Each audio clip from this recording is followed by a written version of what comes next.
أعوذ بالله من الشيطان الرجيم. بسم الله الرحمن الرحيم.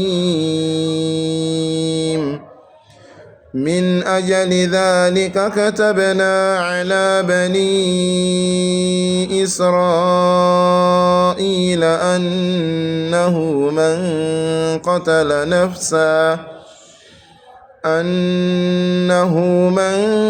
قتل نفسا بغير نفس أو فساد في الأرض فكأنما قتل الناس جميعا، ومن أحياها فكأنما أحيا الناس جميعا. ولقد جاءتهم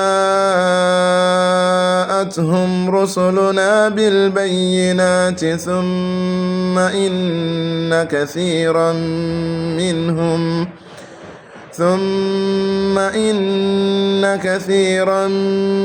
منهم بعد ذلك في الأرض لمسرفون.